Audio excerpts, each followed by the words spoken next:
زندگی میں دو کام کبھی مت کرنا: جھوٹے انسان سے محبت اور سچے انسان کے ساتھ وقت گزاری۔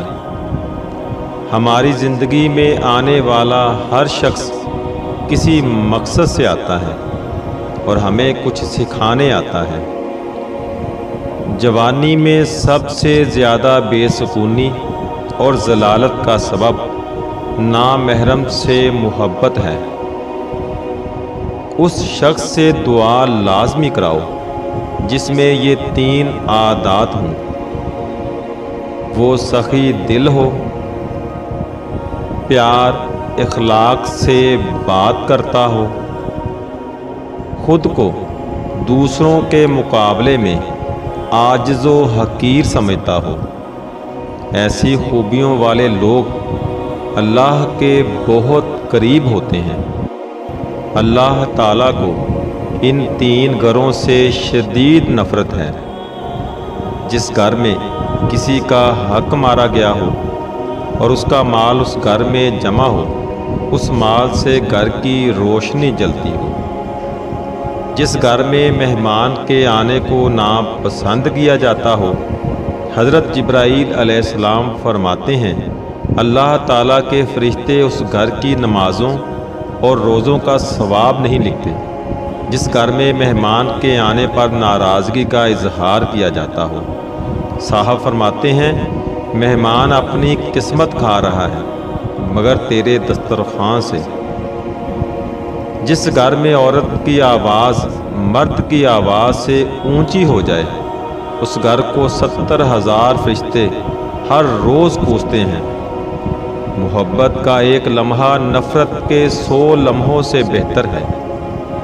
ماں کی اصل خوبصورتی اس کی محبت سے ہے۔ موت سے کبھی نہ ڈرو کیونکہ اس کے بعد ہی اصل زندگی ہے، لیکن اس کی تمنا بھی کبھی نہ کرو۔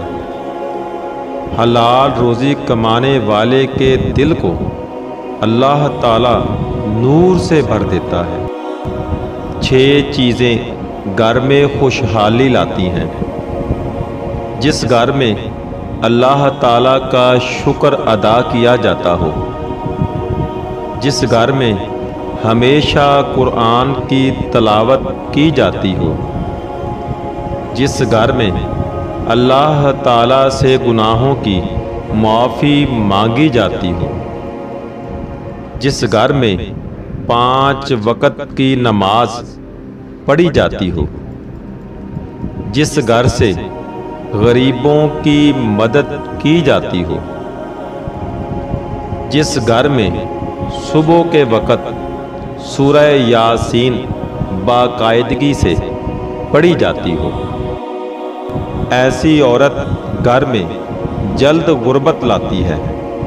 وہ عورت جو ناپاکی کی حالت میں کھانا کھاتی ہو، وہ عورت جو ناپاکی کی حالت میں کھانا پکاتی ہو، وہ عورت جو رات کو کپڑوں سے جھاڑو لگاتی ہو، وہ عورت جو دانتوں سے ناخن کاٹتی ہو، وہ عورت جو صبح سویرے لیٹ اٹھتی ہو، وہ عورت جو اپنے گھر والوں کا گلہ شکوہ کرتی رہتی ہو، وہ عورت جو اپنے سسرال میں کم رہتی ہو، وہ عورت جو اپنے خاوند پر یقین نہ رکھتی ہو۔ اگر کسی ماں یا بہن میں ان خامیوں میں سے کوئی ایک خامی پائی جاتی ہو تو بحیثیت مسلمان اپنے اندر سے ان خامیوں کو دور کریں۔